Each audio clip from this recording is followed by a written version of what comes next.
Amigas y amigos, vamos a continuar con la mesa número 8 de este segundo día. Yo creo que les voy a presentar a los 4 expositores y luego me retiraré lentamente. Bueno, ¿Quién nos va a retar? desde más allá. El primer expositor de esta tarde es Pablo Pulgar Moya. Pablo nos visita desde la Universidad de Santiago de Chile, la USACH. Es licenciado en Filosofía y Educación por la Católica Valparaíso, por la Pontificia Universidad Católica Valparaíso, perdón. Bendecido desde el Vaticano. Justamente. Y es doctor en Filosofía por la Universidad de Heidelberg, Alemania. Su línea de trabajo, su línea de investigación actual es el pensamiento tardío en Marx, el idealismo alemán en relación de Hegel y Schelling, y la teoría crítica y el pensamiento contemporáneo. Destacamos entre sus publicaciones, que son muchas, la palabra renovada, Die kritische Darstellung der Gesellschaft, la crítica de la sociedad, publicada en Dunker y Humboldt. Okay. Y el retorno de Marx, publicado en Biblos el próximo año. Sí. O sea que está a puertas de salir. Nuestro segundo expositor es Julián Ferreira. Julián está en este momento desempeñándose en la UBA y además es investigador del CONICET. Es doctor en filosofía por la UBA y París 10 Nanterre, si mal no recuerdo. Su línea de trabajo es la ontología política deleuziana entre el 68 y 1985. Destacamos sus publicaciones: L'Ontologie du Capitalisme chez Gilles Deleuze, en L'Harmattan. Y sus artículos recientes: La doble vida de la luz, envolvimiento y creación en Fichte y Deleuze, en Anales de Historia de la Filosofía. Nuestra tercera expositora es Cristina Postleman. Ella nos visita de la Universidad Nacional de San Juan. Es directora del Instituto de Expresión Visual de la Facultad de Filosofía y Humanidades y Artes de la misma universidad. Es doctora en filosofía. Su línea de trabajo e investigación son las lecturas postcoloniales de la teoría del deseo inmanente de Deleuze y Guattari.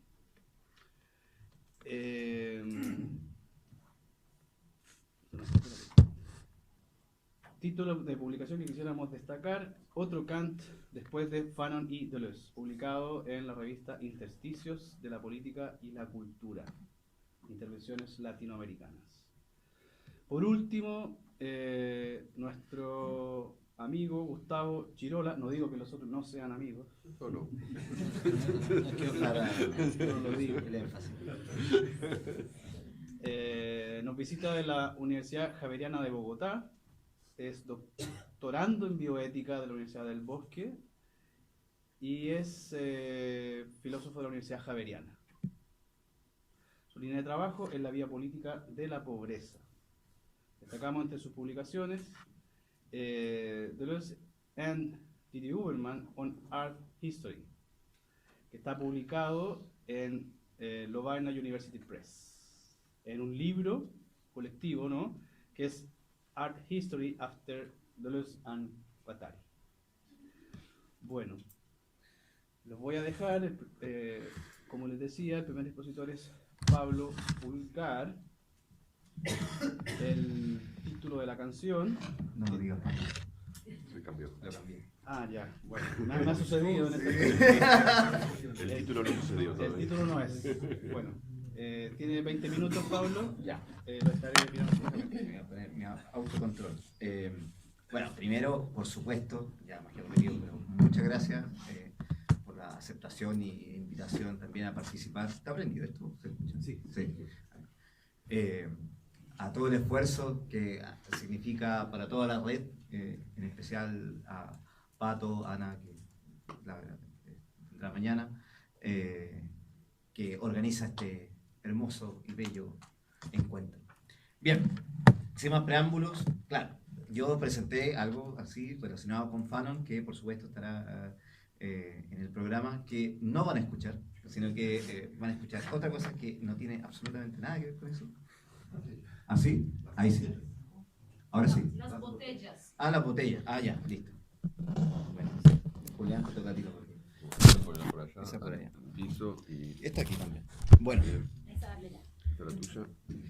Dejémosla, damos la gorra. Ah, entonces está mucho Ya. mejor para el video ahora. ahora sí. Bueno, tiene como título que es una potencia creativa, pero más o menos incluso responde a un escrito que está hecho con un amigo. Y bien, sin más preámbulo. Las disciplinas humanistas y sociales suelen enfrentar un problema que cumple una función tan epistemológica como metodológica. Es el problema de la interpretación. La división que a comienzos del siglo XX ensayara Dilthey entre las Naturwissenschaften, las ciencias naturales, y las Geisteswissenschaften, las ciencias sociales, confirmando, acaso sin pretenderlo, la herencia analítica del positivismo que relegaba al pensamiento social a la comprensión, aquí tomo el término hegeliano Verstand, de las representaciones de la realidad ante el avance de la hipotética explicación de las llamadas ciencias exactas.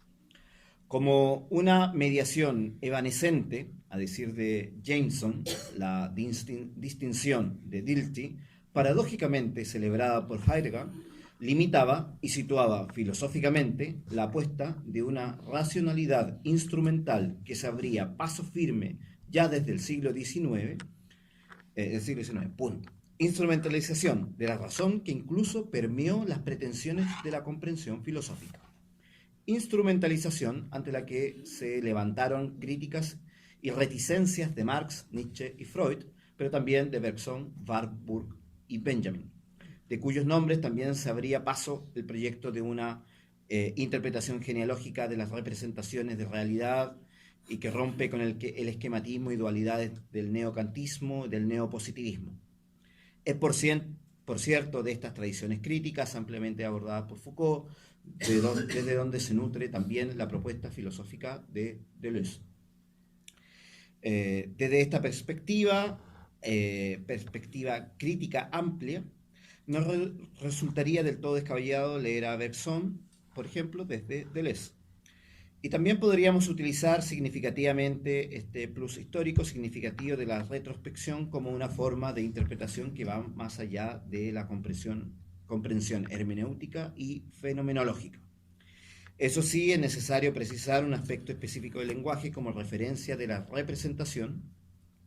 Después de todo, Wittgenstein también reaccionó a su manera a las apuestas de Dilthey.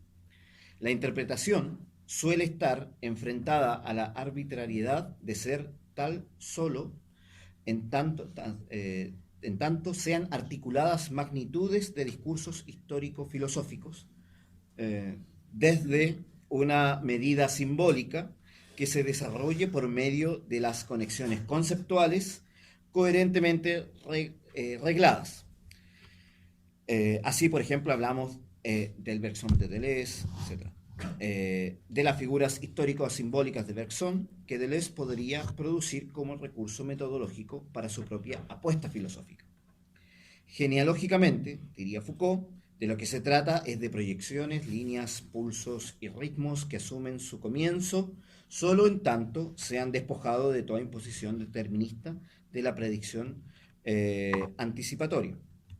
Todo cuanto hay de Bergson en Bergson se afianza en el proyecto, pero se deshace en las proyecciones, incluso a modo de condición de posibilidad. Solo así proyectamos un Deleuze de Bergson y de Click, por ejemplo. Por engorroso que pueda leerse de entrada, esto no significa otra cosa que la posibilidad de interpretación más allá de los márgenes que de una u otra manera circunscriben la representación de la realidad. Y voy a hacer un énfasis en la palabra representación como Vorstellung, como algo que vuelve a ser presentado. Genealógicamente, la relación entre un Bergson posible referido a un Deleuze posible trasciende los límites de la comprensión y la explicación.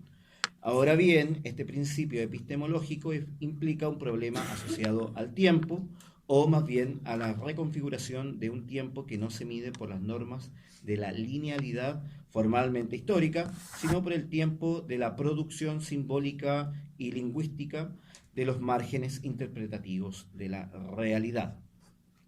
Para Deleuze, la linealidad del tiempo está supeditada a una modalidad respectiva de un aparataje conceptual, vamos a decir bien entre comillas, particular que determine la posibilidad del acceso al contenido adecuado a tal modalidad. Sin embargo, ¿qué sucede si comprendemos la realidad del tiempo de un modo dinámicamente inverso, es decir, desde la materialidad hacia la conceptualización? A su manera, Henry James anticipó la apuesta de Deleuze, dándole un sentido bastante preciso. Necesitamos un esquema estable de conceptos, cito a propósito, relacionados entre sí de manera estable para capturar nuestras experiencias y además coordinarlas. Cuando una experiencia llega con la suficiente notoriedad como para desprenderse, conservamos el pensamiento sobre ella para futuros usos y lo almacenamos en nuestro sistema conceptual. Lo que no se desprende por sí mismo, aprendemos a cortarlo. Así, el sistema se vuelve más complejo y la nueva realidad, a medida que llega, es nombrada por y alineada sobre tal o cual elemento suyo que ya hemos establecido, etcétera, etcétera. Y agrega James, el método conceptual es una transformación que el flujo de la vida sufre en nuestras manos, esencialmente en provecho de la práctica. En James, el concepto de vida práctica tiene siempre el sentido de una cotidianeidad reflexiva escindida, es decir, un desdoblamiento de la materia psíquica en su autorreflexión mediante la exterioridad fenoménica, en virtud de una reafirmación del sí mismo reflexivo, elaborando adecuaciones que permitan una estabilidad de los conceptos coherentemente dispuestos en relación. La radicalidad de James implica que ante un estado de conceptos pertinentemente establecidos mediante la coherencia de las relaciones respectivas de la aplicabilidad reflexiva del psiquismo a la materialidad, siempre en razón de una funcionalidad lineal, deba la realidad adecuarse a los ordenamientos esquemáticos de un sistema conceptual. Esta crítica fundamental, que en su exposición parece puramente imposibilitante, puede ser entendida como una posibilidad. Deleuze, asumiendo la crítica de James, podrá hablar de acontecimiento solo en tanto reelabore un concepto particular de tiempo que le permita reestructurar la historia de proyecciones relativas. Dice Deleuze, Bergson tenía una idea muy simple y bella: decir que el recuerdo es contemporáneo de aquello de lo que uno se acuerda, que es al mismo tiempo que algo es presente o es pasado. Y eso es así por una razón muy simple. Si fuese preciso esperar que el presente pase para fabricar el recuerdo del presente devenido pasado del viejo presente, entonces el recuerdo nunca se constituiría. Si fuese preciso esperar que el antiguo presente ya no sea para que se forme el recuerdo de ese presente, no habría ninguna posibilidad de formar un recuerdo. Era necesario, entonces, el esquema de una especie de línea divergente. A cada momento, el presente se desdobla en dos direcciones, una tendida hacia el futuro y una tendida hacia el pasado. Es decir, que al mismo tiempo que el presente es vivido como presente, se fabrica el recuerdo de ese presente. Ante una representación lineal continua del tiempo, la retrospectividad dialógica solo sería posible en un estado reflexivo de direccionalidad, lo que implicaría no una relación, sino una subsunción categorial del pasado por un presente coherente.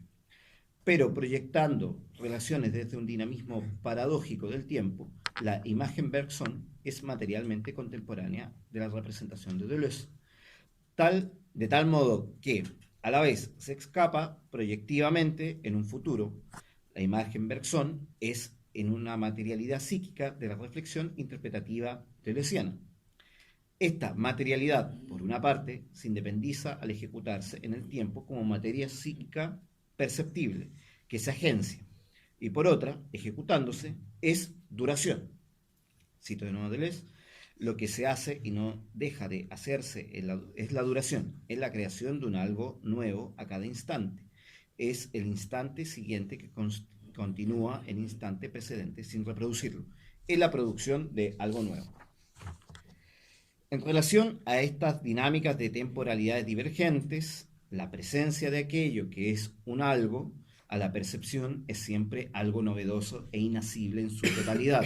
O lo que significa lo mismo, la tergiversación de la linealidad del tiempo, del recuerdo pasado, Bergson, se hace presente como imagen de la materialidad psíquica. Esto implica para Bergson que, cito, la realidad de la materia consiste en la realidad de sus elementos y de sus acciones de todo género. Nuestra representación de la materia es la medida de nuestra acción posible sobre los cuerpos. Fin de cita. Esta imagen representada, muy novedosa la forma de controlar el tiempo, esta imagen representada como susceptible de fricción es a la vez percibida en su divergencia y elasticidad ligada a la imposibilidad de universalización fáctica de la representación reflexiva. Es de este modo que la representación de la cual habla Bergson no se trata de una imagen constituida por la funcionalidad de medida que ejerza en tal o cual situación categorial para ligar una materia amorfa de una subjetividad que, mediante procesos reflexivos de homogeneización, determine a este mismo segmento espacio-temporal en un quietismo coherente de exposición representacional, sino que la representación es la constatación última de la incapacidad de los procesos reflexivos de la subjetividad para dar con la materialidad psíquica de la realidad, o dicho de otro modo, en la representación misma, el sujeto se muestra como impotente ante la totalidad de la materia. En todo momento acompaña a cada una de las representaciones posibles, aun cuando para la conciencia esa sea irrepresentable. Desde esta perspectiva, la noción hegeliana marxista de totalidad, una totalidad cerrada, daba paso a una noción de plus de realidad. Desde aquí asume entonces de inmediato que es imposible desligarse de la reflexibilidad subjetiva, pues de otro modo se asumiría tal o cual representación particular del tiempo lineal respectivo a la materia como determinación estructural definitiva de nuestra posibilidad de acción sobre esta misma materia. Vale decir, la reflexión divergente del aparataje conceptual arraigado a una temporalidad no lineal, divergente, pone en jaque a la reflexibilidad de la subjetividad. Esta paradoja es fundamental de la subjetividad, es la piedra de tope del racionalismo y más aún del llamado irracionalismo. Ahora bien, además del carácter insoslayable de la paradoja de la subjetividad, Bergson presenta la paradoja de la condicionalidad del sí mismo de la materia. Siempre que creemos haber asido esa materia, es ella misma la que arroja todas las pretensiones de universalidad objetiva con igual fuerza, pero en opuesta dirección, respecto a la cual la totalidad de la materia que avanza. Los accesos marginales de la subjetividad a su condición objetiva variable en relación a un dinamismo divergente del tiempo como operador paradójico es lo que hemos llamado hasta ahora materialidad psíquica, que si respetamos cuanto hemos dicho, ya no podemos llamar sujeto al menos en un sentido clásico. Y solo así hemos podido hablar una imagen Bergson referida a la interpretación de Deleuze. Teniendo esto ganado, podemos ver ahora con mayor claridad en qué medida el acontecimiento de Deleuze traduce y retrotrae divergentemente a un presente la noción de materialidad psíquica que hemos presentado. Deleuze entiende el acontecimiento homologando la divergencia de la identidad del presente de la materialidad psíquica en la contorsión de lo ya pasado y lo todavía futuro. Me salto una cita. La contraefectuación no es un objeto que se anteponga impositivamente como una delimitación espacio-temporal a la efectuación, sino que el acontecimiento mismo es la constitución paradójico-dinámica de la efectuación-contraefectuación. En nuestros términos, efectuación y contraefectuación son dinámicas propias de la materialidad psíquica, cuya diferencia es solo una cuestión de énfasis discursivo, que es, acaso, irreparable. No habrá que preguntar cuál es el sentido de un acontecimiento. El acontecimiento es el propio sentido, digo en palabras de Deleuze. El acontecimiento pertenece esencialmente al lenguaje, se encuentra en una relación esencial con el lenguaje. Para Deleuze, ¿cómo vamos con el tiempo? ¿Bien? Sí. Para Deleuze, como para James y Bergson, no se trata de un acoplamiento del lenguaje al desplazamiento ontológico de la disgregación del tiempo-acontecimiento. No es el lenguaje un acceso privilegiado al núcleo sintético del pasado-futuro, sino el quiebre mismo de la linealidad. Es el acontecimiento el que se quiebra en el tiempo, pero junto al tiempo, y no quebrándose, no solo quebrándose puede este proyectarse a partir de una efectuación contraefectuada. Es justamente así que emerge algo tal que podemos llamar persona. Provecho práctico, diría James, objetividad del acontecimiento, diría Deleuze, aunque, por supuesto, no en un sentido ético metafísico kantiano. Las dimensiones que hemos presentado en esta divergencia del tiempo pueden ser sintetizadas siguiendo a Deleuze, refiriéndonos al acontecimiento de la materialidad psíquica mediante el lenguaje. Deleuze no puede ser irracionalista o un anticonceptualista, pues siendo así su reacción a la linealidad del tiempo sería unilateral o a lo sumo dicotómicamente binaria. Hemos visto cómo la percepción de lo real presente siempre adquiere matices de difuminación dada la marginalidad de la reflexión y por otra parte, cómo aquello siempre cuasi asido a la percepción avanza vertiginosamente más allá de la necesidad de universalidad de la reflexión perceptiva. De la doble dimensionalidad de la materialidad psíquica pasando en el tiempo comprendemos en su conceptualidad que hay algo tal que permanece siempre no dado y que puede no darse y que no puede darse. Esto es lo virtual que no se opone a lo real, sino tan solo a lo actual. Lo virtual posee, citando a Deleuze, una realidad plena en tanto es virtual. Lo virtual hasta debe ser definido como una estricta parte del objeto real, como si el objeto tuviera una de sus partes en lo virtual y se sumergiera allí como una dimensión objetiva. Siempre hablamos de dimensiones y dinámicas, objetivas y subjetivas, materiales y psíquicas, de aquello que, diferenciándose, es lo mismo. No hemos podido pensar el acontecimiento sin comprender la noción de virtualidad, que, ya solo en su expresión, hace referencia al tiempo y la percepción en Bergson. Esta íntima conexión de los conceptos que ofrecemos acá, fundamentalmente, es la posibilidad de entrar en el acontecimiento de lo virtual, divergente en el tiempo. Si bien sabemos la importancia que tiene lo virtual para Deleuze, ya no se trata de esta linealidad interpretativa, sino que sobre lo que es una energía productiva, como lo será el arte y la reflexión estética, que materializan esta virtualidad. Y bueno, cierro con esto. Nunca se ha tratado de la posibilidad de lo virtual creativo, sino de la necesidad que con ello constituye. La materialidad de la fuerza creadora tiene un doble sentido operacional, que es homólogo al recuerdo-sensación en Bergson y a lo virtual en Deleuze. Por una parte, la fuerza creadora se mantiene absolutamente ajena a la determinación frontal de la actividad presente reflexiva, pero por otra, lo que concebimos como actual no es tal si se desprende de una relación determinante con la materialidad de la fuerza creativa, que finalmente podemos llamar una cierta objetividad. Lo virtual, la memoria, la fuerza creadora son operadores funcionales que legitiman una cierta posibilitación de la actualidad como opuesta a su necesidad. Lo real de la experiencia como acontecimiento es, entonces, esta oposición irresoluta. Eso, gracias.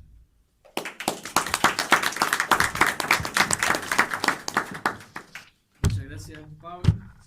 De nada. Vamos a dejar a nuestro segundo expositor, Julián Ferreira. Bueno, me sumo a los agradecimientos a la organización, a Patricio en particular, gran anfitrión. Me había anticipado Axel, extraordinario anfitrión que eras, y esta vez no me engañó.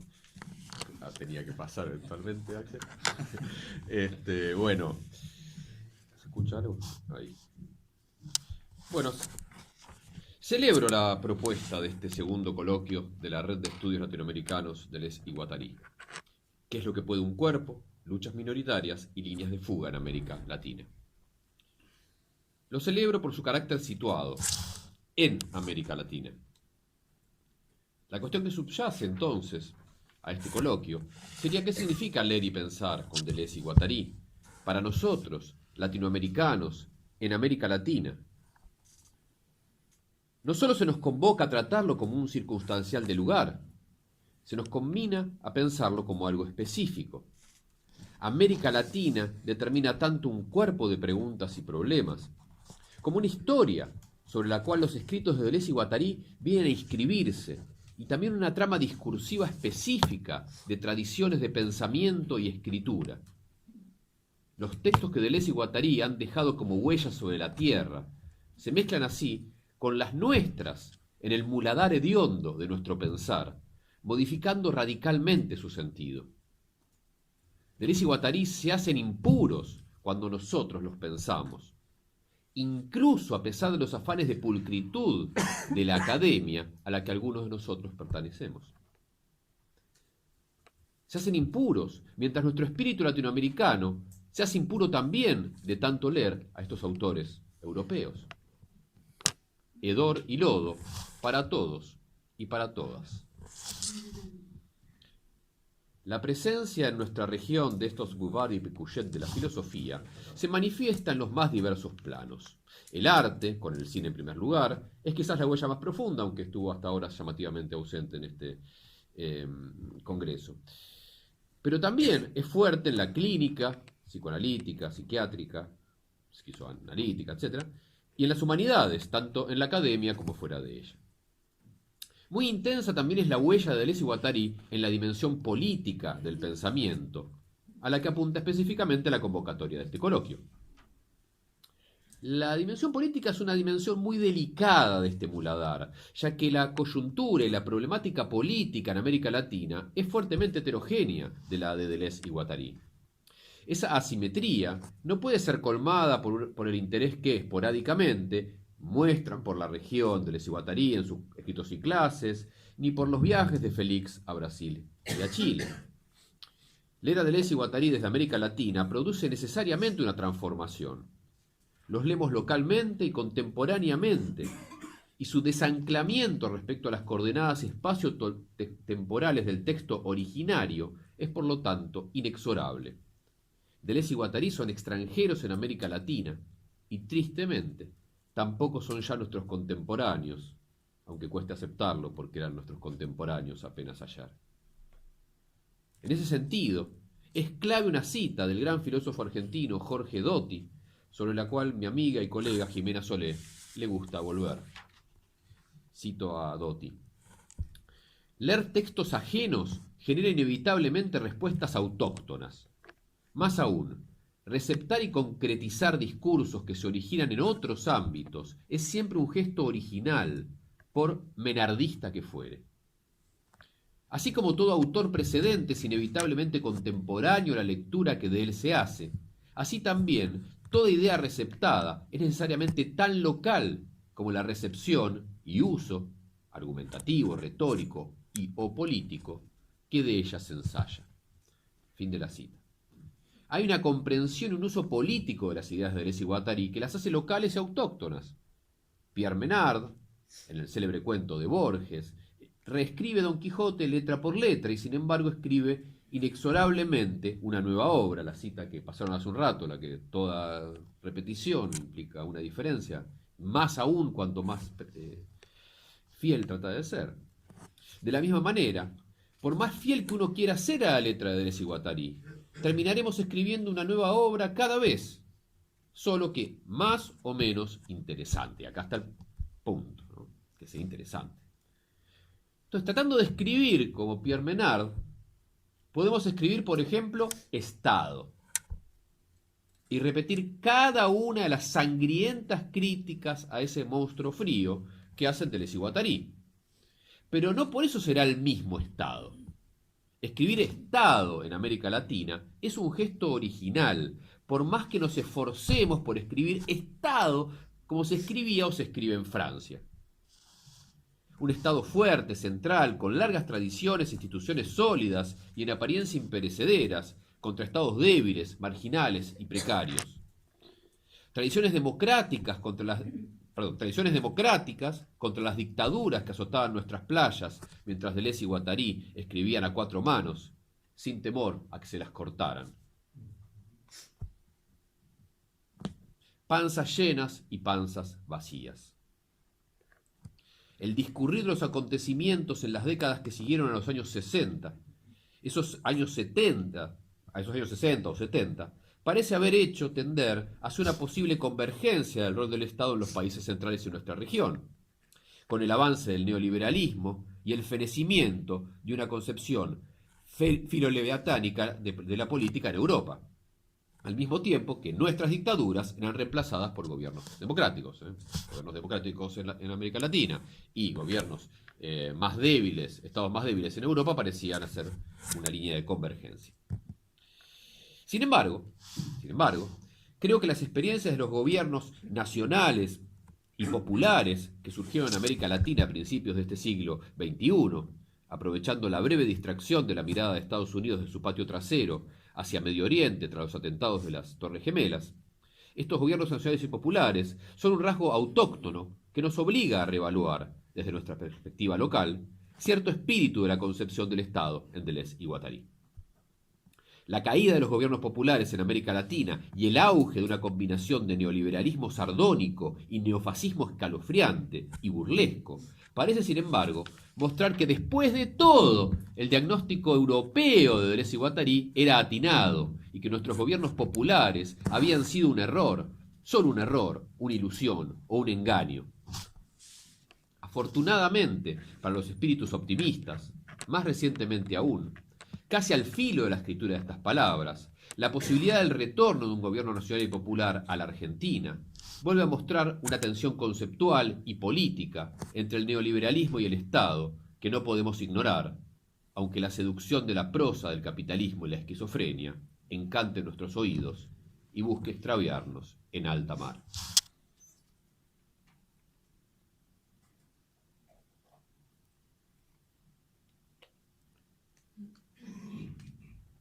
Afortunadamente, porque como algunos de ustedes saben, yo defiendo hace muchos años el rol del Estado, en contra de la corriente de la textualidad mayoritaria de Deleuze y Guattari, de gran parte de los deleuzianos y de alguna de las más vigorosas corrientes emancipatorias de la izquierda. Las lecturas antiestatalistas son mucho más fieles a la letra y quizás también al espíritu de Deleuze y Guattari. Sin embargo, el espectro de Pierre Menard nos recorre a todos. Nadie escribe Estado como lo hicieron Deleuze y Guattari. Es inexorable. Al mismo tiempo, cuando yo escribo Estado, aún en mi clave apologética, tramado por la textualidad de Deleuze y Guattari tras tantos años de estudiarlos, no es lo mismo que escribirlo desde otra inscripción filosófica. No es lo mismo escribir Estado desde Deleuze y Guattari que escribir Estado desde Hobbes, Hegel, Fichte, Schmitt o tantos otros. Albricias, un Estado deleuziano, es plenamente compatible también es compatible el Estado deleuziano con el campo al que apunta explícitamente la convocatoria de este coloquio: luchas minoritarias, líneas de fuga y el aspecto corporal, carnal y hediondo de la emancipación.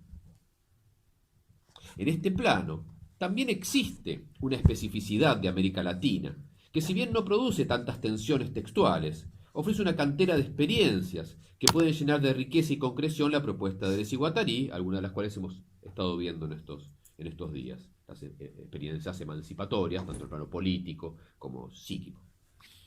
La ontología deleuziana ofrece un nuevo recorte, una nueva articulación de las relaciones entre Estado, pueblo y emancipación. Un pensamiento de la inmanencia plenamente estatal que podría parecer como un oxímoron, se hace bajo el resplandor de Deleuze y Guattari, súbitamente no solo posible, sino también necesario. Se hace posible y necesario un pensamiento de la inmanencia plenamente estatal. Deleuze y el Estado es entonces mi estandarte. Resumo mucho para no repetirme cosas que dije incluso aquí en Chile hace poco.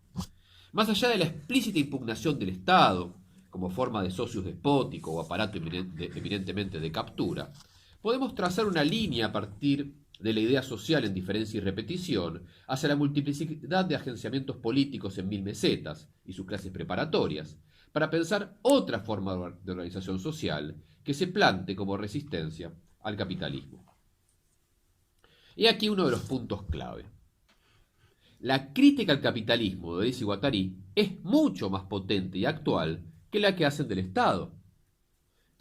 El Estado aparece como un arcaísmo, una mítica ciudad de Ur, o como una prótesis al servicio del capital, es decir, sin ninguna consistencia propia. Un Estado bajo el dominio del capital no es ya un Estado, sino su cadáver, del cual el capital se alimenta. Si nuestra primera prioridad es combatir al capitalismo, existen elementos conceptuales del Estado y los aparatos de captura que se pueden recuperar. Me ha resultado en ese sentido muy fructífera la relectura de la triple cabeza del Estado a la luz de sus fuentes. De esto habla Deleuze en Mil Mesetas y habla también Marx hacia el final del Capital. Particularmente, me ha sido útil particularmente por 3 razones. 1. La creación de dinero por parte del Estado y los bancos centrales, que precede para Deleuze y Guattari al dinero mercantil y financiero, aparece como un tema de absoluta actualidad ante la fantasmagoría del flujo de dinero financiero. El Estado puede emitir moneda, potencia de la que carecen las luchas minoritarias. Inmensa ventaja en una lucha monetaria que nos puede repugnar, pero que es uno de los duelos fundamentales de nuestra época. Tal es la situación en la que nuestra acción transcurre, no nuestra opción o nuestro deseo. La lucha monetaria es clave. Por otra parte, 2. La creación de trabajo para los cuerpos desposeídos, desechados en nuestras calles y villas miseria, aparece como una tarea urgente. ¿Quién, sino el Estado, puede alojar la fuerza de trabajo que se vuelve cada vez menos relevante en la fórmula del capital mediante el crecimiento de una plusvalía maquínica? El reemplazo del hombre por las máquinas en los procesos de producción no es una distopía, sino una realidad a la que solo el Estado puede dar respuesta. Lo mismo vale, 3, para el cuidado de los recursos naturales y el medio ambiente. Solo un Estado puede apagar los fuegos y controlar a los que los encienden para una ganancia de corto plazo al costo de nuestro medio de existencia. Solo el Estado puede tratar de limitar a las grandes empresas que contaminan y seguirán haciéndola mientras estén libradas a su propia lógica. Solo el Estado puede forjar nuevas subjetividades no consumistas a escala masiva. Esto debatible por lo que veníamos charlando estos días, pero por lo menos para pensar. ¿No les gusta Estado? ¿Es un término demasiado empapado de sangre a lo largo de la historia de la humanidad? Forjemos otros términos. Pero hay roles y responsabilidades sociales que solo pueden ser ocupados por una organización molar, una gran máquina social.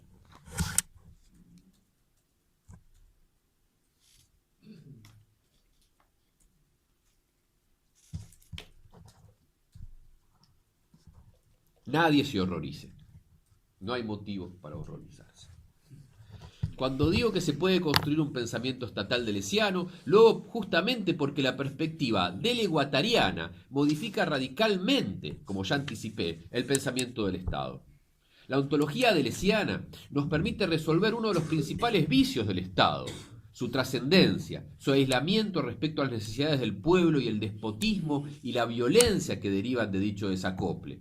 El Estado tiene, después de todo, las armas.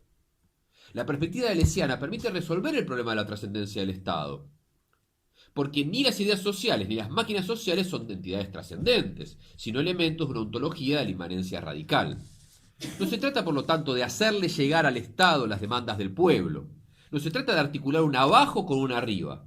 Las luchas minoritarias no son contra o frente o respecto al Estado, sino constitutivas del Estado mismo. Veamos de qué manera. La ontología de diferencia y repetición distingue 3 planos fundamentales de la univocidad: virtual ideal, intensivo y extensivo. Existe alguna tendencia a interpretar la relación de estos 3 planos de modo clásico, como si hubiera un ámbito de las ideas y luego un ámbito extensivo sensible y la intensidad sirviera de articulación o de miurgo. Según ese esquema, en el plano político, el Estado sería lo ideal, los individuos que viven bajo su ley lo extensivo, y lo intensivo vendría a ser la clave de bóveda de la articulación. Horrible aplicabilidad práctica de la ontología deleuziana que le otorgaría a la intensidad el rol de Cristo del esquema en cruz schmittiano. No menos terrible es la vertiente omniintensiva, que propone aniquilar los otros ámbitos en favor de un fluir como agua entre las rocas y el imperativo de alcanzar la individuación de una estación, un invierno, un verano, una hora, una fecha. Políticamente, llamémosla pueblo.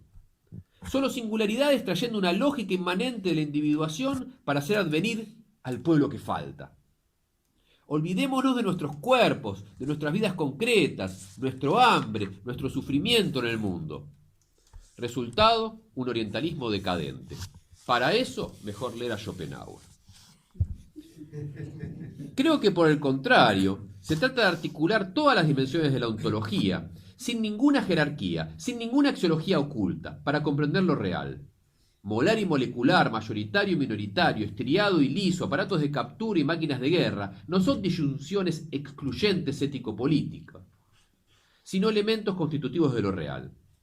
Evidentemente, hay que evitar que los planos caigan unos sobre otros, sin una catástrofe ontológica y política. Pero lo existente es la modulación de todas ellas. Un cuerpo es también idea, intensidad y extensión. Su potencia está determinada por esa trama, que solamente no se agota, como piensa el racionalismo más rancio, en el pensamiento. No sabemos lo que puede el cuerpo. El cuerpo puede bien ser un cuerpo social. El estado existente y el capitalismo realmente existente, el mercado, son tramas de una idea social, cierto grado de intensidad y de determinadas partes extensivas, variables según la época y las geografías. El pueblo en la calle también es un entramado ontológico. Encarna una idea, lleva hasta un determinado umbral la intensidad, la vuelca en reclamos y movimientos extensivos. Las minorías no son lo minoritario. Lo minoritario técnicamente es una de las dimensiones de lo real, la intensiva, imperceptible, molecular, fluyente. Esa textura sensible en que millares de pequeños seres se emancipan colectivamente, según las bellas palabras de Noelia Billy, esa textura sensible se entrelaza con organizaciones molares y relaciones diferenciales ideales. Las minorías existentes que reclaman por sus derechos tienen, además de su fuerte carácter intensivo, partes extensivas y lógicas de organización. Al mismo tiempo, las luchas molares, mayoritarias o axiomáticas tienen una dimensión minoritaria. Deleuze y Guattari se equivocan. La lucha por el aborto es también minoritaria. Es el reclamo de una ley de aborto legal, seguro y gratuito, pero también es el grito de la mujer condenada al aborto clandestino, el frío de las agujas de tejer, la mirada inclemente del cura, que obliga a quien cree y teme en su palabra a llevar el embarazo a término, el goce que ojalá haya estallado en el momento de una concepción no deseada y al cual tenemos pleno derecho.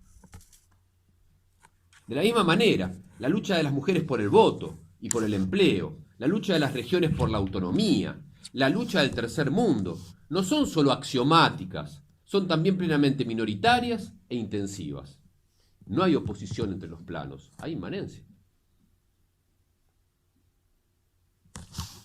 Y ya encaminándome al cierre. Decía el filósofo argentino Rodolfo Kusch en la introducción a América Profunda que lo propio de América Latina es el vaho ediento, como signo que flota a través de todo el altiplano, como una de sus características primordiales.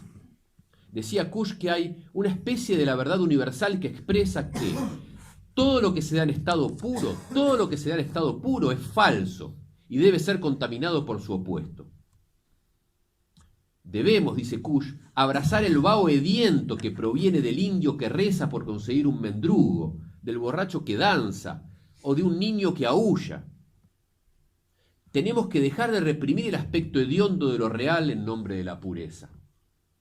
Hay que abandonar el juicio de pulcritud y la cierta satisfacción de que efectivamente estamos limpios y las calles no lo están.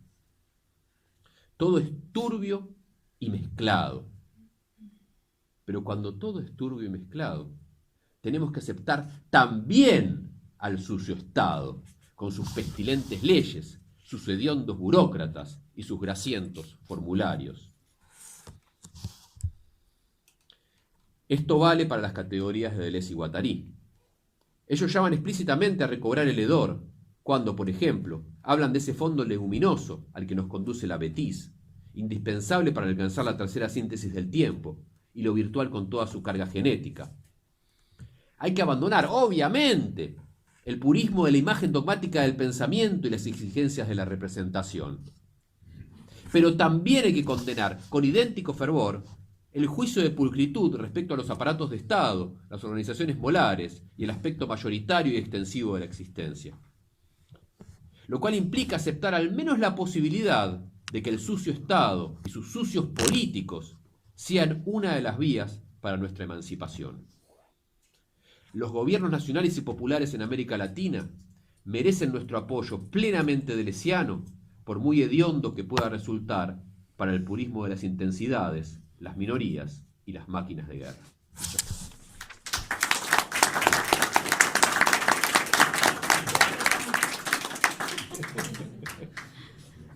Muchas gracias, Julián. Los muchachos. Les muchachos. Bueno, muchas gracias, Julián. Viste que te cumplí el tiempo. Vamos a dejar con todos y todas a Cristina Postleman, como Fernández. le gusta. Cristina tiene 20 minutos. Sí. Esto es Y tuyo. muchos papeles. Todavía no puedo. ¿Me escuchan? Hola. Bueno, mi trabajo se llama La risa de Yamila. Hola. Hola. Hola. No, se llama La risa de Yamila. Tiene 4 puntitos. Es el texto, voy a procurar hacerlo de 15 minutos y el video tiene otros 5 minutos. Bueno, primer punto. Categorías rescatadas. La de inconsciente es una de esas categorías que arrinconan a las teorías para hacerlas comparecer frente a la época, para extraer todo filtro, toda mediación que les sustraiga fuerza. Una categoría límite. Según lo que hemos aprendido, la categoría de inconsciente en particular es el límite en el que la teoría del sujeto con mayúsculas muestra toda su paranoia epistemológica y donde se despeja el terreno para la construcción de una teoría de la subjetivación, que abandona este sujeto autopercibido como único, universalizante y completo. Asimismo, y atisbando ya el efecto fanoniano, podría ser que la de inconsciente, además de desafiar ese límite con Freud, que podemos nombrar como el momento postcartesiano, sea para nosotras una de las categorías rescatadas de la filosofía burguesa, que ya no implica cualquier límite, uno más entre los que podrían presentarse en el ejercicio endogámico de la filosofía occidental. De estas categorías deseamos ocuparnos. Vamos a ver en qué consiste esta operación particular en el caso del inconsciente. Deseo contar antes de continuar que esta ponencia se originó en una página de la obra de Fanon que se llama Por la Revolución Africana. Fanon dedica un artículo al caso de la argelina Yamila Bouillet, un personaje emblemático, como se lo describe en el video que a continuación veremos, de la lucha por la resistencia anticolonial del pueblo argelino en la década de los 50. ¿Me podés pasar el video? Si queréis, si podés.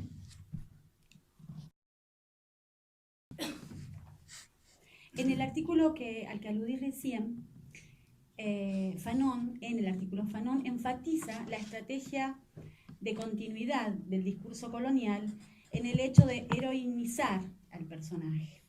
Escribe: la risa de Yamila no es una bravuconada estéril ni inconsciente. El pueblo argelino no ha expresado ninguna sorpresa frente al hecho, porque no hay familia argelina que no sea herida, golpeada, diezmada en nombre del pueblo francés. Fanon está interpelando directamente a la intelectualidad francesa metropolitana. Le está diciendo: sus temores son el disfraz del sujeto colonial, son la tinta con que firman sus contratos racializados. Segundo punto: historias que se repelen. La categoría de inconsciente atraviesa el Antiedipo y también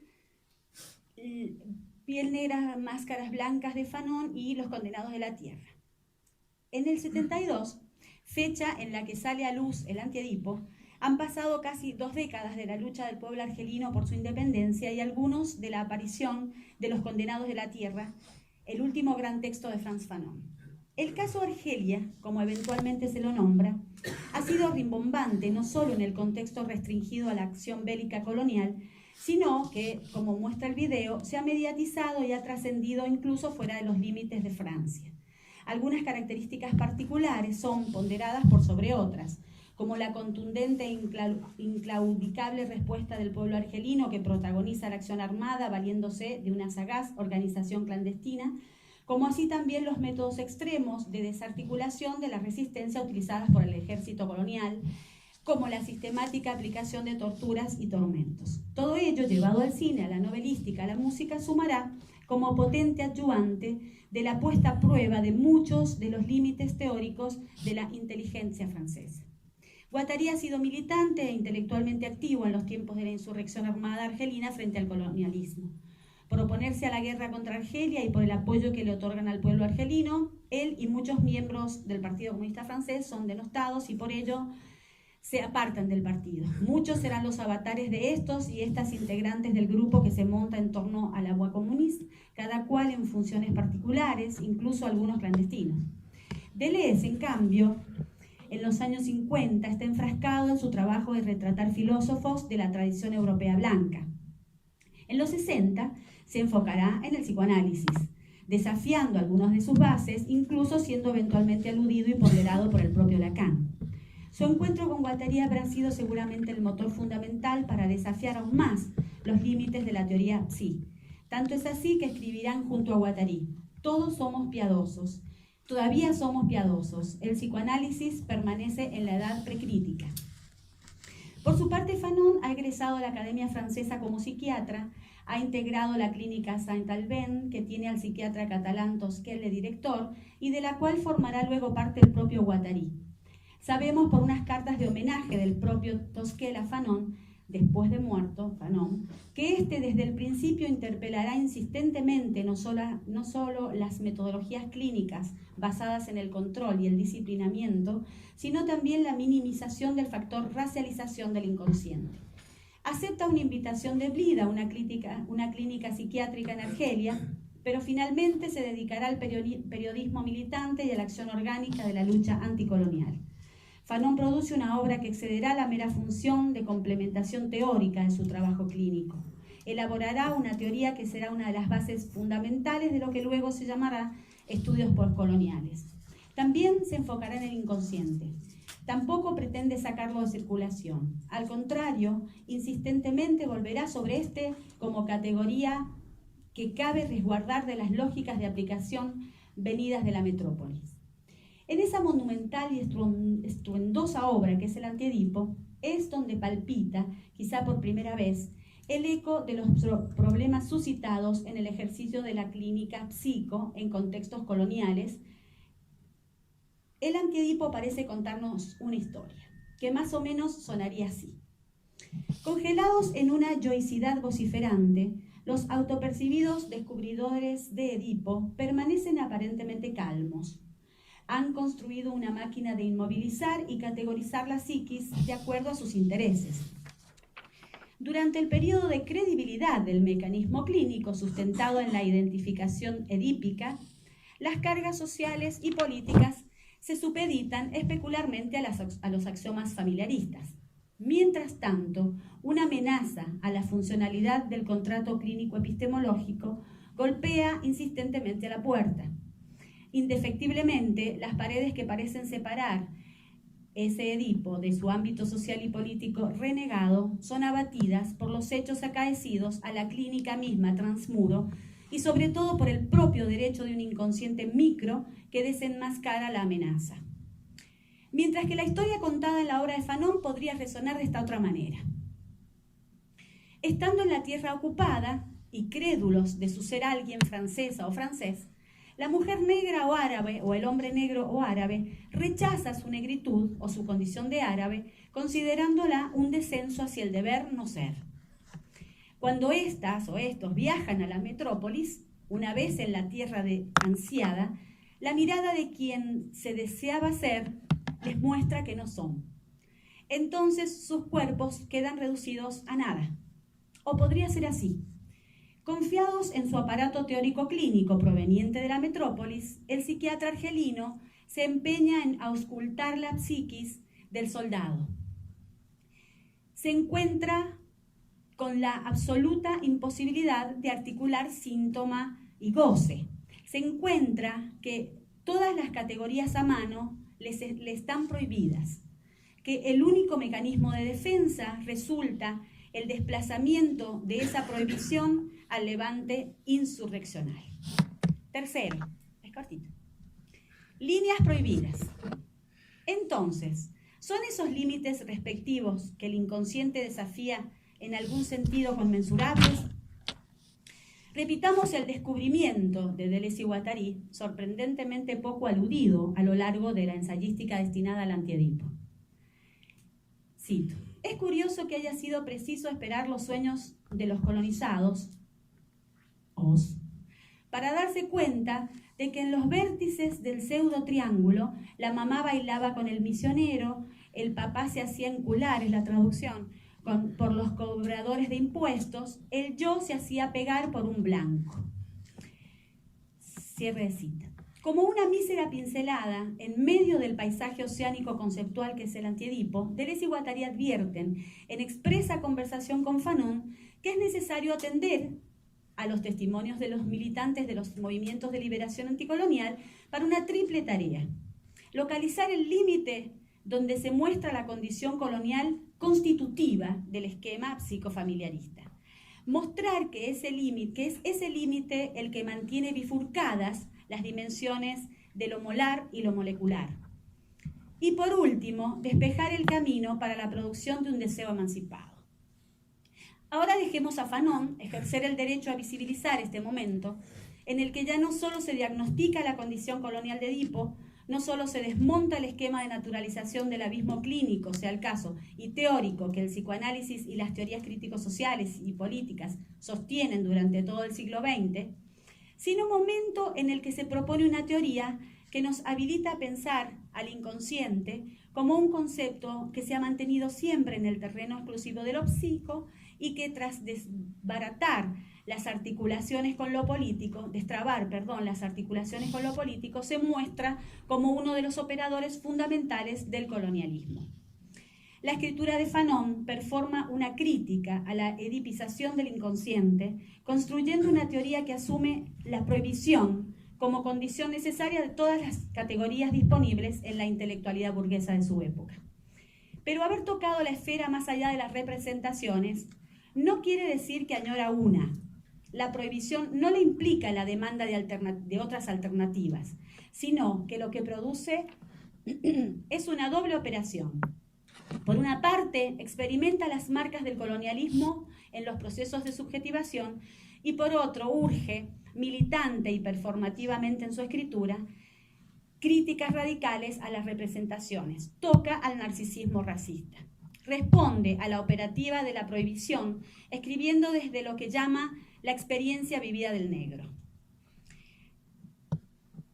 Escribe: el drama racial se desarrolla al aire libre y el negro no tiene tiempo de inconsciencizarse. El blanco lo consigue en una cierta medida. Ahí hace su aparición un nuevo elemento, la culpabilidad. El complejo de superioridad de los negros, su complejo de inferioridad o su sentimiento igualitario son conscientes. En todo momento lo transitan, encarnan su drama. No hay en ellos esta amnesia afectiva que caracteriza la neurosis típica. Cierre de cita. Ahí termina.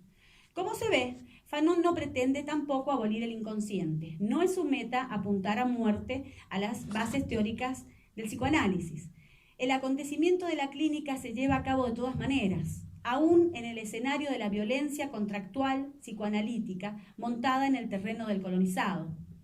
Justamente la escritura fanoniana se encarga de interpelar cómo es que estas prohibiciones son tramitadas en la aplicación de marcos teóricos psicoanalíticos que categorizan patologías o desviaciones del deseo en el horizonte de la funcionalidad de un Edipo prohibido. El hecho de la prohibición del inconsciente, lejos de traer como consecuencia el refuerzo del superyo como mecanismo de defensa de la conciencia yoica, en un vano juego proporcional de las categorías psicoanalíticas, lo que apareja es la prohibición de la salida psicótica. El colonizado ha sido exceptuado del derecho a la locura. ¿Resuenan al respecto a las preguntas que Deleuze y Guattari se formulan? Las recordemos. ¿Cómo comprender, pues, a los que dicen que encuentran un Edipo indio o africano? Ellos son los primeros en reconocer que no encuentran ninguno de los mecanismos ni de las actitudes que constituyen nuestro Edipo. Nuestro supuesto Edipo, entre paréntesis. Ello no tiene importancia. Dicen que la estructura está ahí, aunque no posea ninguna existencia accesible a la clínica. O dicen que el problema, el punto de partida es edípico, aunque los desarrollos y las soluciones sean por completo diferentes de las nuestras. Sigue la cita. Dicen que es un Edipo que no acaba de existir, cuando ni siquiera posee las condiciones necesarias para empezar a existir. Fin de cita.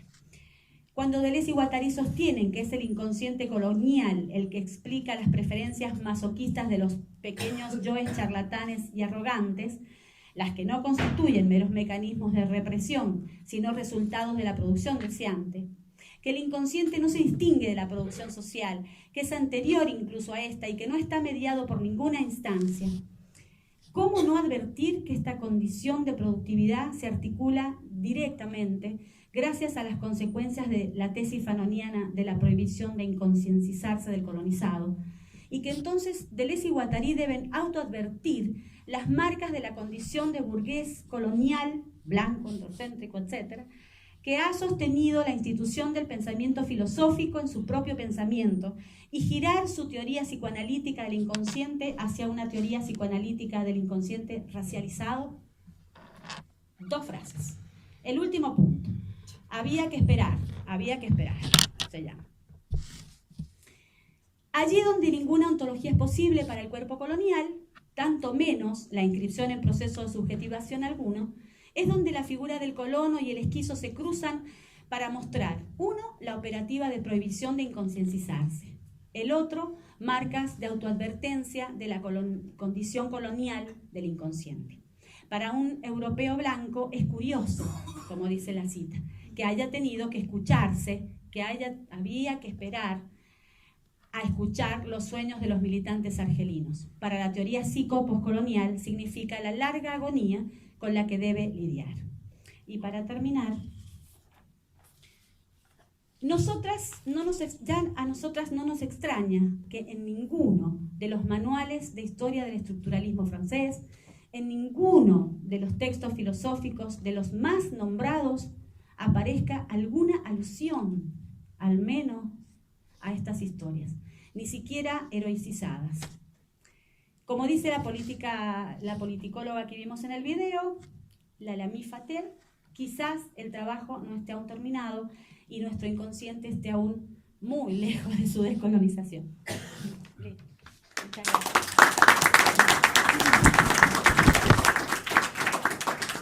Gracias, Cristina.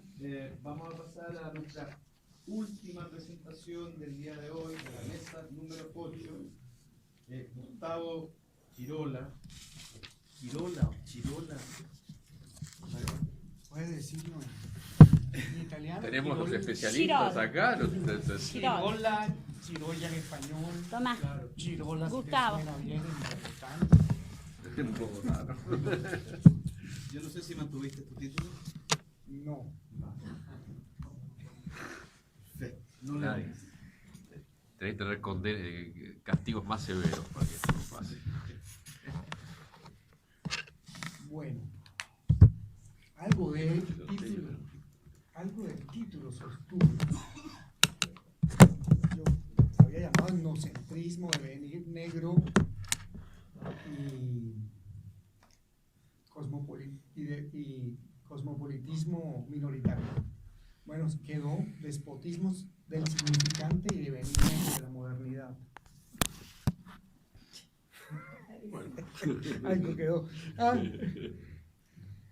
La idea de raza en su sentido moderno no tiene historia conocida antes de América. Aníbal Quijano. La raza llamada por el arte o la filosofía no es la que se pretende pura. Una raza oprimida bastaría, la raza llamada por el arte o la filosofía no es la que se pretende pura, sino una raza oprimida, bastarda, inferior, anárquica, nómada, irremediablemente menor, aquellos de los que Kant excluía de los caminos de la nueva crítica, de desigualdad. Bien, lo primero que voy a hacer, yo voy comentando, es un comentario a Hegemonía y Estrategia Socialista de Ernesto Laclau y Chantal Mouffe, un texto de los 80 también, de la misma época, de 1000 mesetas después. Ellos sostienen, primero, la noción de significante vacío, mediante el cual quieren construir o dicen construir la hegemonía, una noción a la que le deben mucho de Gramsci. Suponen que esto lo conocen, un sinnúmero de demandas sociales provienen de distintos grupos y se articularían a través de un significante que los aglutine. En ese momento ya no es vacío, sino si se encuentra un significante que los aglutine a través de una cadena de equivalencias, como si entre todos ellos hubiera como una especie de mínimo común, una equivalencia que lo aglutinaría el significante. Lo que llaman una cadena de equivalencia es lo que alrededor de este proceso llevaría al aglutinamiento de un significante. El significante vacío entonces se llenaría a partir de esta cadena de equivalencias, un significante que puede articularía todas las demandas, o la gran mayoría de ellas, las que se necesitan para, en ese momento, construir hegemonía. Se hablaría en este sentido tanto de hegemonía de derecha como de izquierda, sobre todo Chantal muestra cómo la hegemonía se puede hacer tanto de derecha como de izquierda. No puedo, después si quieren en la discusión entramos en eso. Ese es el primer punto. Otro punto es que consideran un error distinguir, como lo hace Foucault, entre prácticas discursivas y prácticas no discursivas. Para ellos no tendría sentido hablar de algo así como prácticas no discursivas. Haciendo una interpretación de los juegos de lenguaje de Wittgenstein, en que no quiero entrar aquí, tratarían de mostrar que todas nuestras prácticas están estructuradas, mediadas lingüísticamente. Luego no habría así como prácticas, no entienden qué sería eso de una práctica no discursiva. En términos de Deleuze y Guattari significaría que no habría algo así como una forma del contenido. Es decir, no habría algo así como un agenciamiento maquínico de cuerpos, una forma del contenido independiente de una forma de la expresión, es decir, de un agenciamiento colectivo de enunciación. Entonces, no aceptarían que eso sucediera así. ¿Por qué? Porque ellos creen, sin decir, sostienen que no es un mero idealismo, no están diciendo que el ejemplo que ponen es, si a mí me cae una piedra, oye, me cae una piedra, no estoy diciendo que me caigan palabras, ¿bien? No sé, voy caminando y de pronto me cae debajo de una construcción, un ladrillo, me cae algo, pero el hecho de que el ladrillo esté asociado a un discurso en el que yo diga que fue por, no sé, una maldición o que me porté mal, un castigo, es una cosa, pero que el ladrillo simplemente obedezca a la ley de la gravedad, pues es otra.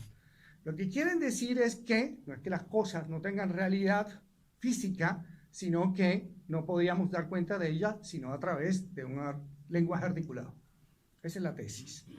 Bien, yo voy a sostener que eso es un error. Y después voy a ver si puedo sacar consecuencias políticas de eso. Los filósofos de la mente hablan de Adrian Cousins, José Luis Bermúdez, Gareth Evans, de contenidos no conceptuales. Por ejemplo, un bailarín tiene contenidos no conceptuales. que no necesariamente son lingüísticos. El bailarín sabe, en su relación con otros cuerpos que caen, que se suben, puede describir lingüísticamente parte de sus acciones, de sus actividades, de sus pasiones, de sus ritmos. Lo puede escribir lingüísticamente. De hecho, hay técnicas para aprender a bailar, o para bailar de un modo u otro. Pero el espacio, la relación con los otros, la forma como se articula esto, aunque se pueda describir lingüísticamente, no se forma lingüísticamente. La forma del contenido, aunque se pueda escribir lingüísticamente, no se constituye lingüísticamente. Lo que quiere decir es que hay un realismo y un materialismo en Deleuze y Guattari al defender la idea de que hay formas del contenido, incluso previas a lo holoplástico. Por ejemplo, voy a poner un ejemplo de el estrato orgánico. Hace muchos años se creía que, eso se llama el dogma de la genética clásica, que a un gen una proteína, una forma del contenido, a un gen una proteína. Bien, después de la secuenciación de lo que se hizo de los genes, y ya había sospechas de Barbara McClinton y otros de que no funcionaba así, que había unos genes saltarines, etc. Finalmente, después del 2001, de la secuenciación del genoma humano y de otros genomas, se llega a la conclusión que un gen no expresa solo una proteína, sino que hay una multiplicidad de genes que hacen como especie de rizoma. En la medida que se articulan, pues entonces un gen puede expresar varias proteínas dependiendo de cómo se relaciona con otros genes. Hay una especie de edición de la genética. Puede que haya una historia de los saberes, pero no puede haber cualquier historia de los saberes. Hay contingencia, pero no hay arbitrariedad. Conclusión, existe la forma del contenido. Es un poco epistemología, pero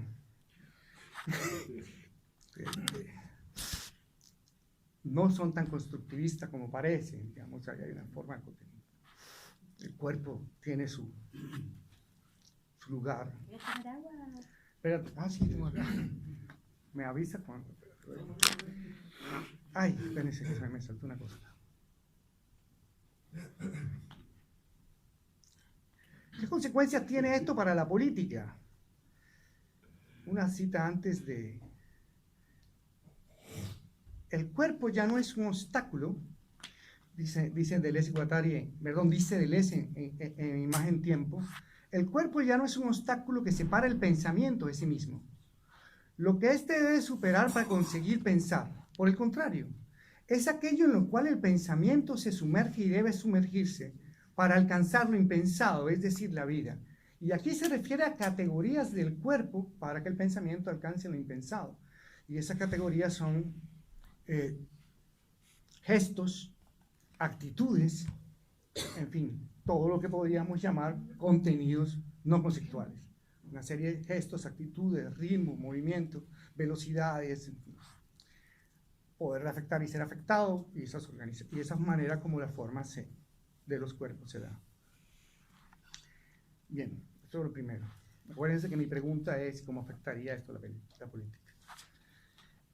Ahora paso al tema del despotismo del despotismo del significante, o el despotismo, que lo voy a leer acá, del despotismo imperial. ¿En qué es la filosofía? Se señala cómo algunos pensadores han excluido, incluso Kant, a pesar de su universalismo, algunas razas o algunos pueblos del excelso horizonte del ejercicio del pensar. Razas y pueblos afásicos a quienes se le ha despojado de su voz, acéfalos a quienes se le ha despojado de la mayoría de edad de pensar por sí mismos, analfabetos condenados a su condición de primitivos, pues carecen de escritura. Por su parte, Deleuze y Guattari convocan una raza a la que dicen llamar, es el epígrafe, con todas sus fuerzas, una raza que no es la que se pretende pura, sino una raza oprimida, bastarda, inferior, anárquica, nómada, irremediablemente menor. El pensador filósofo entonces deviene acéfalo, afásico, analfabeto, deviene indio. Como bien lo ha reconocido Viveiros de Castro en el díptico, refiriéndose al díptico de Capitalismo y Esquizofrenia y el Antiedipo, los autores se han servido, siguiendo una sorprendente bibliografía extraña en filosofía, de una multiplicidad de pueblos no occidentales, de los Guayaki a los Kachin, de los Dogon a los mongoles. La creación de conceptos en este caso ha supuesto para el pensamiento filosófico devenir un otro. A su vez, el antropólogo americanista considera que la obra de Deleuze y Guattari ha repercutido en ricas implicaciones para la antropología como disciplina, especialmente para la antropología social, que es su campo de investigación, trabajo que se ha visto afectado por un doble devenir, un devenir deleuziano de la etnología americanista y un devenir indio de la filosofía de Deleuze y Guattari. Desde esta perspectiva se trata de leer a los filósofos a la luz del pensamiento salvaje y no al revés. Se trata de actualizar los innumerables, esto es una cita desde leer a los filósofos a la luz del pensamiento salvaje y no al revés. Se trata de actualizar los innumerables devenir otro que existen en cuanto a virtualidad de nuestro pensamiento. Ahora sí, el despotismo colonial. Membé se refiere a esto con dos nombres del significante despótico: el negro y África. El negro y África son significantes europeos inventados por los europeos.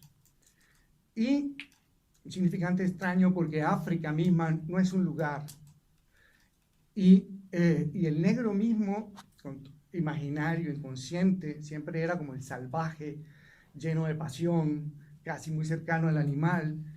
Y por el lado, África era un lugar de colonización, no descrito de todo geográficamente. Era una especie como una mina gigantesca. Entonces dice Membé, el filósofo africano, pero se me olvidó de Camerún.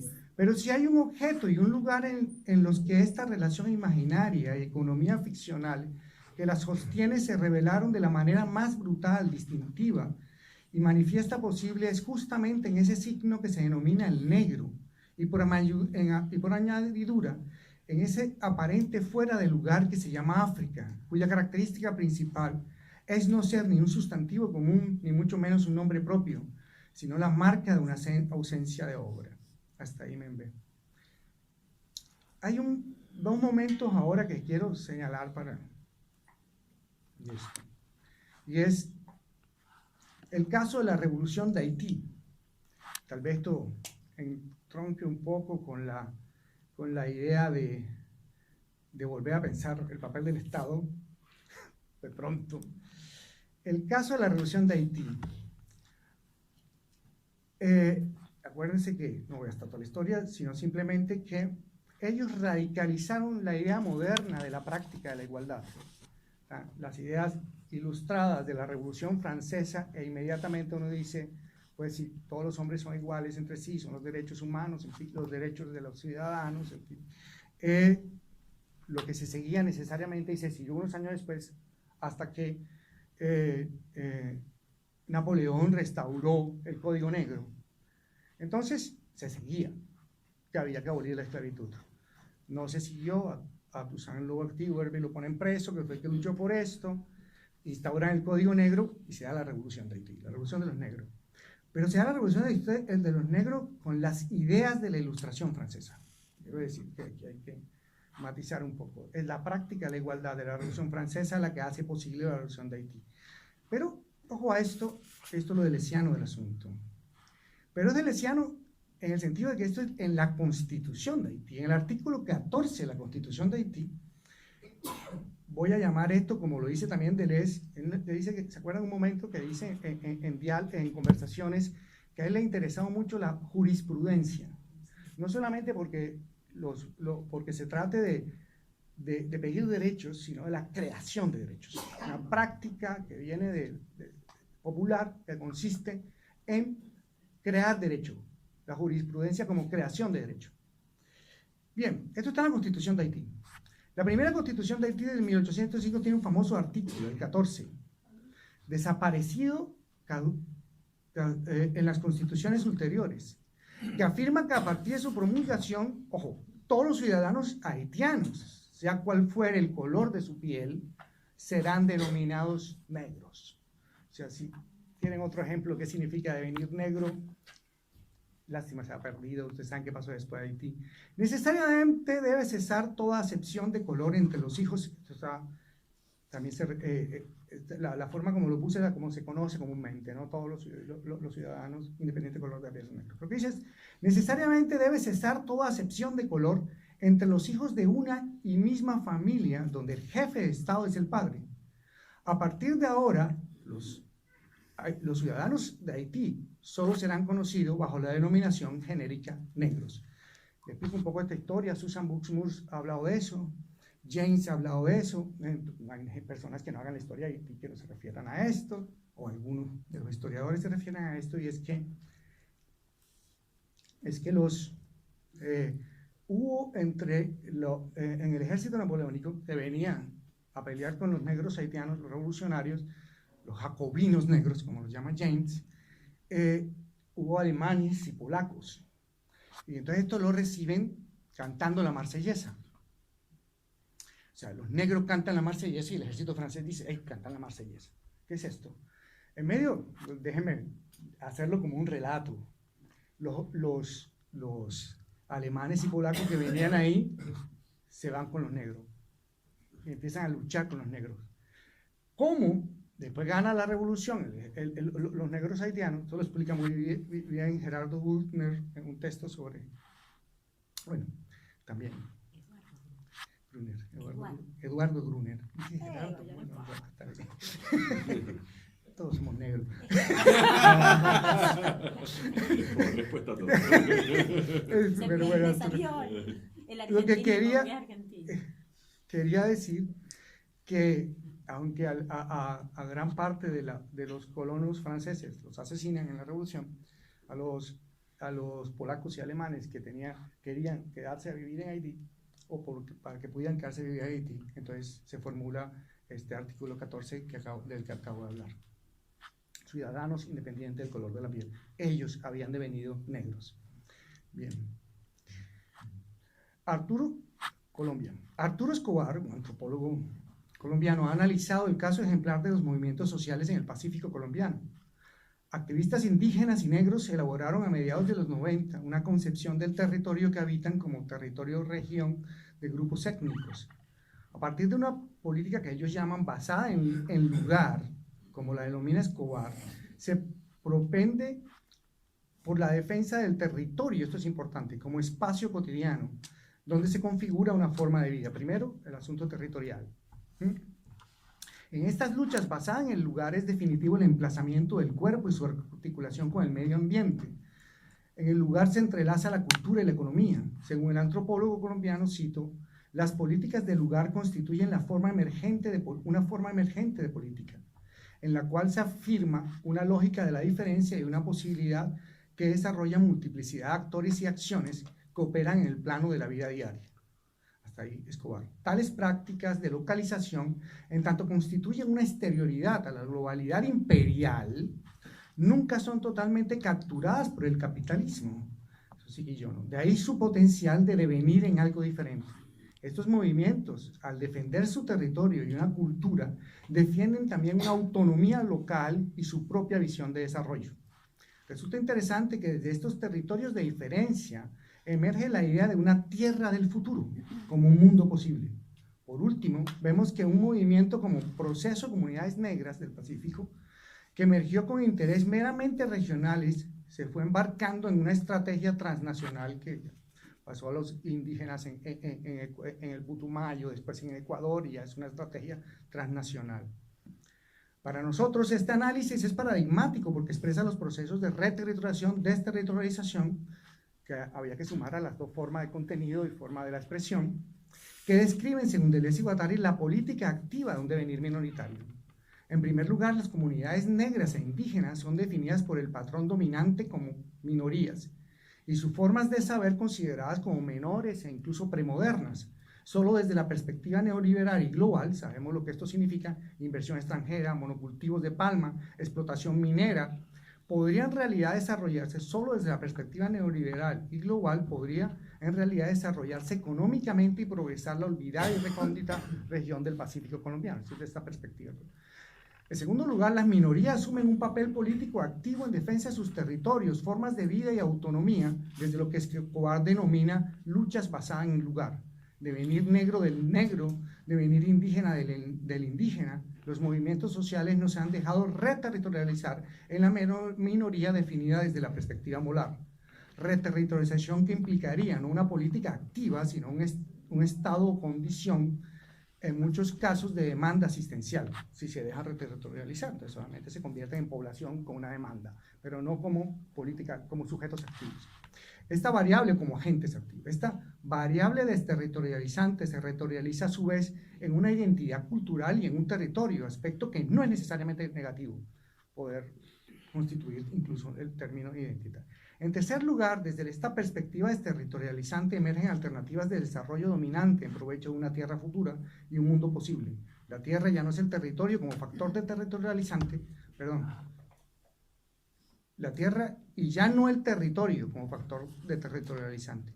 Como explica de Sousa Santos, el poder hegemónico se encarga de que lo que no existe sea producido como no existente, como alternativa impensable, esto es, no creíble a lo que existe. No significa no existir en ninguna forma relevante o comprensible del ser. La tierra futura implica pensar lo impensable. Estoy terminando. Hacer posible la existencia de lo no existente. Finalmente, el devenir negro del no negro o indio del no indio se expresa en la articulación mediante redes de distintos movimientos, variable desterritorializada de la mayoría o doble devenir por afección o contagio. Quiero decir que fue importante como creación de derecho, en este caso, con esto termino, el que se consiguiera la titulación colectiva de la tierra, que lo permite la Constitución del 91 en Colombia. Y ahora toda la pelea que está es que hay una ley de tierras, de sustitución de tierra, de restitución de tierra, y a ellos le han titulado, hay una titulación colectiva de tierra. Luciana Cadalla, con quien he estado trabajando y pusimos un proyecto de investigación para trabajar en esto, en ese asunto de la titulación de la tierra, ha utilizado un término que es muy agambeniano, que se llama el uso del cuerpo, pero el uso del cuerpo al que se refería a Peter, un uso del cuerpo, un uso de la tierra, un uso de los cuerpos sin propiedad, sin apropiación. Y así hemos estado tratando de leer la titulación colectiva de la tierra y le debo a ella esa relación, y hasta ahí quedó la investigación. Gracias.